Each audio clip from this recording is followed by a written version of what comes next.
Hey guys, I'm Mitra. I'm an actor, singer, and creator of all sorts, and I'm based in New York City. Okay, well, nowadays I would say that, um, I mostly play Dress to Impress these days. But back in the day, let's see, what were my favorites? I love the classics, like, um, Survive the Natural Disaster. I'll never forget that one. Survive a Plane Crash. There's so many survival ones. Because there was one that was Titanic too, and I remember really liking that one. And again, I was that kid who would like watch tornado YouTube videos, so it's not all that surprising. There was Flood Escape 2, Flood Escape 2, Flood Escape 2.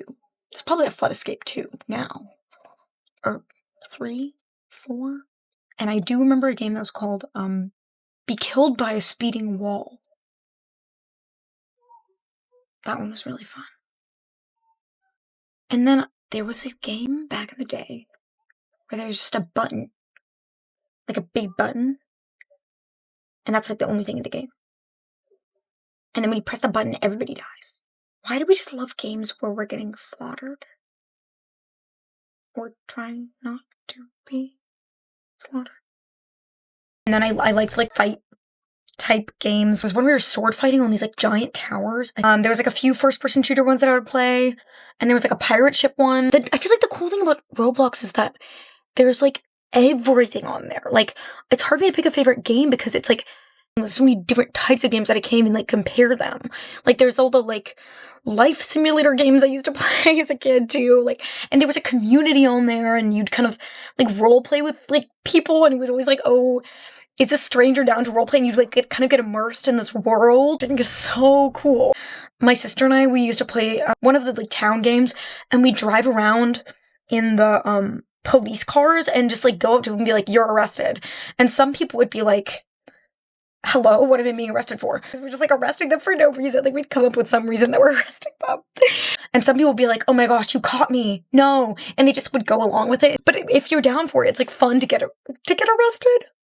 I also love the horror games. There was like a Slenderman remake thing. I think there was also like a FNAF remake. I'm sure they're not there anymore. I'm sure that somebody took them down.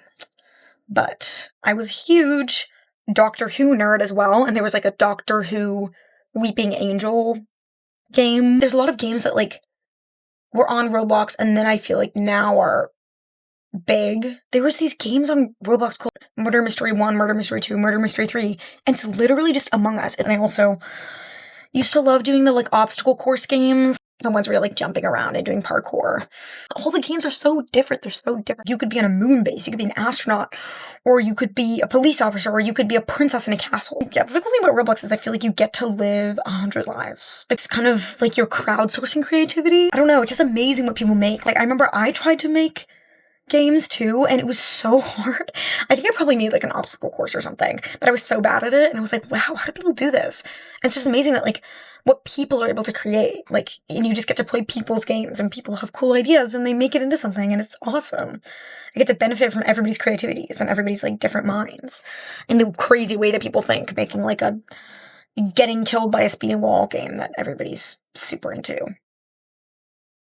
Some of my favorite moments on Roblox are moments when you have interactions with strangers that are fun. I know this is a weird thing to say, but like times when you're in a game and somebody hacks it are always very interesting. Because it's like they're breaking the world of the game. It's like there's a glitch in the matrix. I was playing Roblox so much that I started having dreams that would take place on Roblox. So, It felt like there was a glitch in my world. Like, it was very weird. Nowadays, I love playing Dress to Impress with my friends. I have some friends who are so good at it. They're like masterminds. And I love playing because me and my friends always win. So maybe we're just playing against people who are much younger than us. But I'd like to think that it's because we're stylish. There's just so many like things that are coming back to me now. Like sound effects. Like, cheeseburger. Ooh. It was just a different era of the internet, and I miss that sometimes. And I'm glad that Roblox is still a space where people can create things and have fun with each other. I think that's so beautiful. I think that it's just like pure freedom. Oh, another thing I would do, which maybe is problematic, my sister and I would go in there and just lie, just to trip people out. We never did anything mean. Oh, I also remember somebody once in one of the games I was playing called me a noob. And I remember being so offended by that I went to my mom and I was like, I'm being bullied. So I was serious about my craft. Also, me and my sister used to go to a Roblox club. I remember they would be playing Timber, like the song. So I built this association, I think, in my head of like, this is what clubbing is. Many years later, I just turned 21. I was like, okay, I'm gonna go clubbing.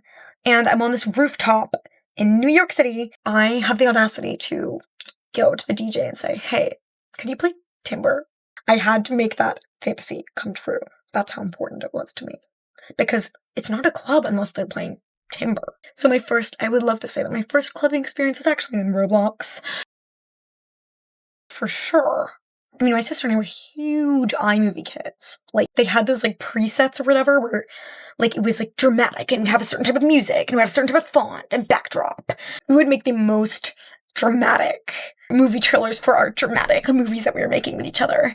I love the movie trailer meme. It'll never get old. Especially iMovie, because we all know those, like, soundtracks and fonts and stuff, because we were all on iMovie back in the day. We've all been there. I would reuse the same ones, like, over and over again. If I ever hear one of those iMovie trailer sounds again, I'll probably, like, be getting some flashbacks for sure. I'm just gonna go with my gut instinct, because I'm, like, a very indecisive person. I would say Amelie, because I'm really weird, and, like, I don't know, I guess that movie just has, like, a whimsical energy that some people watch it and they're like, what the heck? But I'm like, yes, I understand, because that's me. She's me. And just like, I get it on a deep level. That's okay. It's okay to be different and weird. That's so hard. I really love so many genres. I grew up reading so much and I love books. I love stories. I'm an actor, so that's kind of what I do for a living is like embody stories. Well, I just went on a huge tangent there. Oh yeah, favorite genre. I would say sci-fi or like dystopian type sci-fi, but like really any sci-fi. Or historical fiction. I think I just like worlds that are like ours but slightly different. And I like exploring like what that means. I actually think about what type of archetype of character I am a lot because I'm an actor.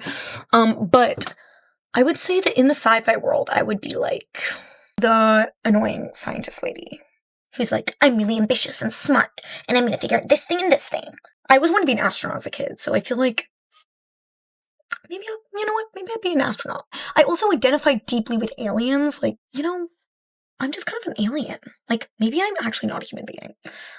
For some reason in historical fiction, I've imagined myself, though, being one of those women who, like, would cross-dress as a man. If I was living in that era, that's probably what I would do. Because you get more opportunities as a man, so. Plus, I have short hair, so. I feel like that's the archetype I would be for that. I would say that I identify with one, the OG Roblox avatar. Okay? I'm talking blocks, rectangular blocks, yellow head with a tiny smiley face on it. His face is always the same. He just has that little smile. I think he's just an inspiration. That's what we call keeping a straight face. That's what we call keeping your composure. He keeps his composure even when he's oof and falls to the ground and his body breaks apart in pieces. Do I see any expression on that man's face? No. Do I hear him complaining? No. I aspire to be like that. And then 2.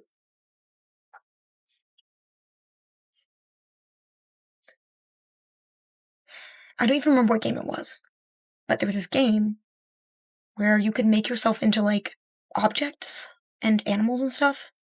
And I would always make myself the jellyfish. I still feel like I am the jellyfish. That jellyfish, that's me. Oh, I'd also say Slenderman. Slenderman and I have always had a special connection, I would say. I dressed up as him when I was, I think, 8 years old. And I was walking down the street with my sister, and there was a car going by, and I couldn't see anything, obviously, because I had this thing over my head. And so my sister grabbed my arm, because the car was coming, and I walked right into a mailbox. I'll never forget that day. It was also the first day that I heard somebody say the F word, because I was trick-or-treating at somebody's house, and they went, oh. So Slenderman taught me a lot of things.